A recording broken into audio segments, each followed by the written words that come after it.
The problem, Desmond Espy decided as he stood in front of his wardrobe in nothing but an old pair of shorts, was not that he was the alpha of the Blackwood pack. The problem was not that he had 160 wolves who depended on him for leadership, stability, and the occasional strongly worded letter to the county planning office about zoning violations. The problem was that he owned, according to the last count Marcus had conducted with the pained precision of a man cataloguing war crimes, 37 shirts, and he could not find a single one. His wolf, a creature of operatic enthusiasm and zero practical skills, thought this was the funniest thing that had ever happened. "She has taken them all," Apex projected, his internal voice rattling around Desmond's skull like a happy drunk in an empty ballroom. "Every last one. This is devotion. This is dedication. We should be honored. I should be dressed," Desmond muttered, staring at a row of empty hangars that looked like the skeletal remains of a once thriving civilization. "I have a meeting with the Pat Council in 40 minutes. Attend shirtless," Apex continued. "They will respect the confidence. They will call a vote of no confidence." "Same word," his wolf replied. "Different energy." Desmond closed the wardrobe door, opened it again as if the shirts might have been hiding, and accepted his fate. Somewhere in this house, his mate had built a nest out of his entire identity, and he was going to have to do something about it. The thing was, it hadn't started like this. 6 weeks ago, it was a shirt. One shirt. His old grey Henley, the one with the frayed cuffs that he wore on Sundays when the pack house was quiet, and there was nothing to do but read by the fire and let me lean against his shoulder. He'd looked for it, couldn't find it, and assumed it had been eaten by the dryer. The dryer in the Blackwood pack house was a malevolent appliance that had been devouring socks since 2014 and had recently graduated to larger prey. Then it was the flannel, the dark green one that smelled like pine sap, because he'd worn it to chop wood the previous weekend. Then the cable knit sweater his mother had made him, the one with the slightly lopsided collar that he loved precisely because it was lopsided. Then his work jacket, his spare hoodie, 2 more flannels, a thermal, and his good Henley, the one without the frayed cuffs, the one he wore when he wanted to look like he hadn't just rolled out of the woods, which, to be fair, he usually had. Marcus Thorne, his beta, had started tracking the disappearances on a spreadsheet. "We're averaging 2.3 garments per week," Marcus had reported yesterday, standing in Desmond's office with the quiet gravity of a man delivering a terminal diagnosis. "At this rate, you'll be functionally shirtless by mid-October." "Thank you, Marcus. I've taken the liberty of ordering replacements. 3 Henleys, 2 flannels, 1 thermal. They should arrive Thursday. She'll take those, too." Marcus had paused, his pen hovering over his clipboard. "Then we have a systemic problem, sir." They did, and Desmond knew it.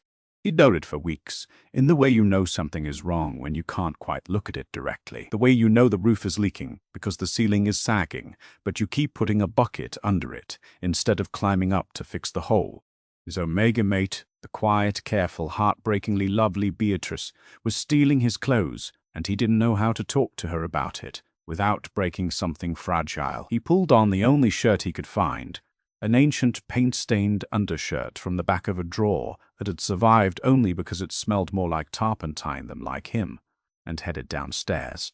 The Blackwood pack house was a rambling Victorian on 12 acres of forest land, the kind of house that had been added to so many times over the decades that the floor plan made sense only if you'd grown up in it, and sometimes not even then. It smelled like coffee, pine, old wood, and the particular warm musk of a dozen wolves who considered this place home.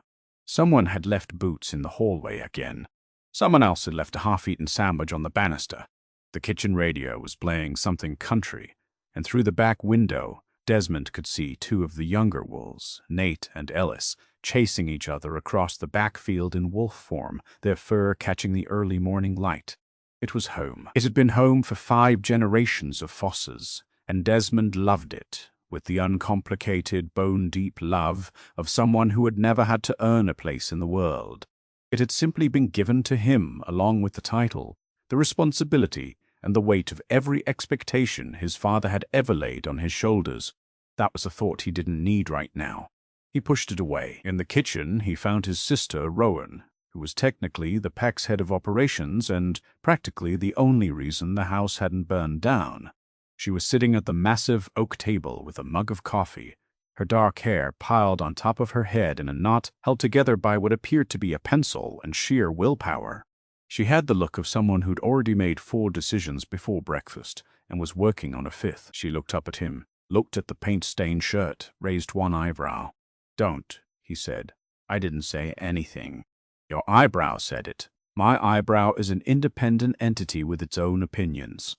She took a sip of coffee. "She took the green flannel, didn't she?" "She took all of them, Rowan's expression shifted from amused to something more careful. "All of them.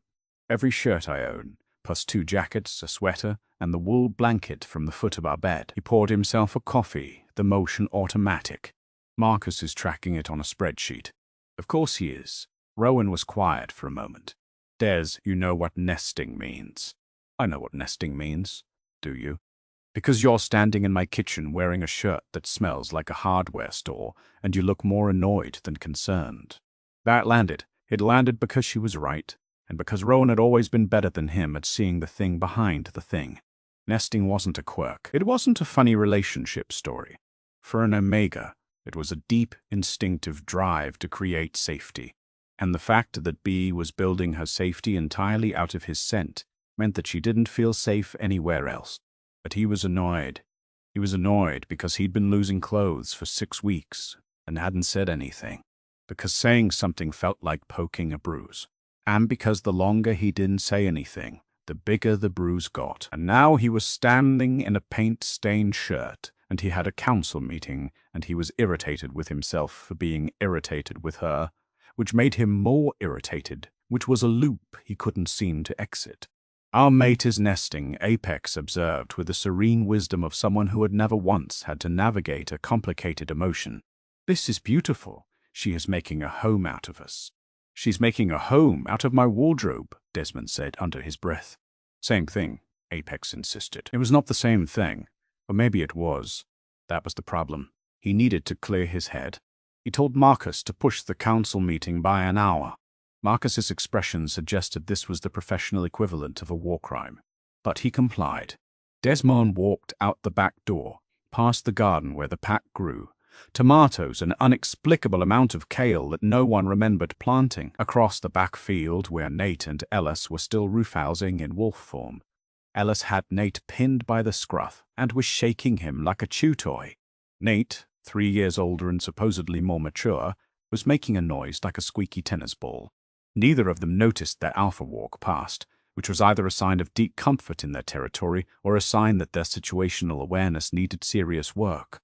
Desmond chose to believe the former. He stripped at the edge of the woods, folding his terrible shirt and setting it on a rock. The shift came easy, the way it always did when he needed it. Bones cracking and reforming, muscles stretching into their other shape, the brief, sharp pain of it already fading by the time his paws hit the dirt. He was a large black wolf, heavy in the shoulders, built for endurance rather than speed. The forest opened up around him in a rush of scent and sound. Damp earth, pine needles, the distant trickle of the creek, a rabbit 200 yards to the east that wasn't worth the effort. He ran, not fast, not with purpose, just ran the way wolves needed to, the way he'd been neglecting for weeks because there was always a meeting, always a decision, always something that needed the man and not the animal. The ground was soft under his paws. The air was cold and clean. His thoughts, so knotted in human form, loosened into something simpler, instinct territory, the steady rhythm of his own heartbeat. Somewhere in the middle of the run, he passed through a patch of wild chamomile, and the scent hit him so hard he stumbled. Bee, it smelled like bee. And just like that, the peace was gone, replaced by the ache of a problem he didn't know how to solve. He slowed, then stopped, standing in a clearing with the morning light filtering through the canopy, breathing in the ghost of her scent and feeling the distance between them like a physical thing. He shifted back, the cold air raising goose flesh on his bare skin. He sat on a fallen log, bare-skinned and human, and no closer to an answer than when he'd started. The run had done what runs always did, burned off the surface tension, but the thing underneath was still there, waiting. He dressed and walked back to the house. He had a council meeting to run and a mate he didn't know how to reach. Beatrice was in the nest. She was always in the nest now, or near it, or thinking about it. It had started as a small thing, a single shirt tucked under her pillow, a secret so minor it barely registered as one. Now it filled the entire floor of the guest room closet at the end of the upstairs hall, a room she'd claimed quietly without asking. The way she did everything, by making herself so small that no one noticed until it was already done. Her wolf, who was neither small nor quiet, had opinions about this. We're doing the guilt thing again. Riveting. Let me get comfortable. She delivered her internal commentary with the bored confidence of someone who had never been uncertain about a single thing in her life. Where B was cautious, Vixen was blunt. Where B apologized, Vixen rolled her eyes so hard you could practically hear it. He adjusted the Henley, tucking it more securely against the wall of the closet, where it formed part of the nest's soft barrier. The fabric was worn to nothing, the cuffs fraying, and it smelled so powerfully of Desmond, pine, wood smoke, the clean musk underneath that was just him, that she could close her eyes and almost believe he was holding her. Almost, not quite. Almost was the best she could do. You know what would work better than almost? Vixen said. The actual man. He's downstairs. He has arms. They work. It's not the same. B whispered. It's literally the same. It's the same scent attached to the same person who, and I cannot stress this enough, would be thrilled to hold you. He'd probably write a poem about it. A bad poem with too many adjectives. But B couldn't explain it, not even to her own wolf. The nest wasn't about Desmond's arms, though she loved his arms. It was about having something that couldn't leave. A shirt didn't wake up one morning and decide you were too much trouble. A flannel didn't need the room for its own pups. A sweater didn't look at you with kind, tired eyes and say, "You'll find your people, sweetheart."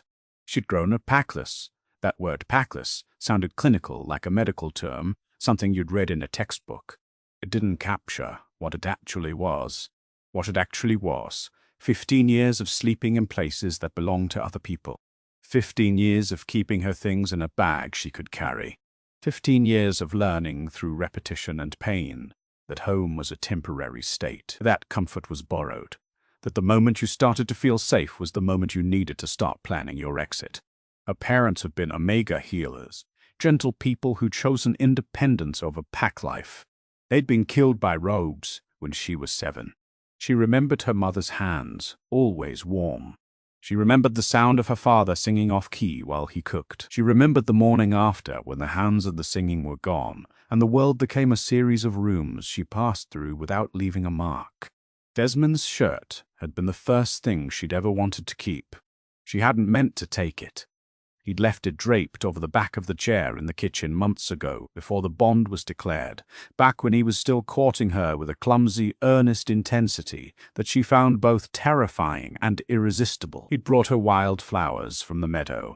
He'd made her tea every morning, getting the order wrong for 3 weeks straight before Rowan finally told him she took honey, not sugar. He'd once walked into a doorframe because she'd smiled at him across the kitchen. She'd picked up the shirt to move it. That was all. But the scent had hit her, pine and leather, and something warm and steady that her wolf recognized before her brain caught up and her hand had closed on the fabric and she had not let go. That night, she'd slept with it pressed to her face, and for the first time in 15 years, the silence in her chest had felt like peace instead of emptiness. Finally, Vixen had said, with the satisfaction of someone who'd been waiting years for their human to catch up, now to the rest of his wardrobe. He had not done the rest of his wardrobe. Not immediately. Phase 1 had been 1 shirt. Phase 2 had been 3. Phase 3 had been an escalation that B couldn't seem to control. A tide of instinct that pulled her under every time she tried to resist it. The nest grew. It demanded new materials, specific textures, precise arrangements. It was not a pile. It was an architecture. Each garment laced with the care of a mason laying stones, the whole thing curving inward like a shell, like a den, like the kind of place a wolf would crawl into and never leave. She knew it was too much. She knew logically, clinically, that taking her alpha's entire wardrobe was not a normal expression of pair bonding. She knew Marcus had noticed. She knew Rowan had noticed. She was fairly certain the entire pack had noticed, because wolf senses made secrecy almost impossible, and because Desmond had been wearing increasingly terrible shirts for the past month, and no one had said anything which was worse than if they had, because the silence meant they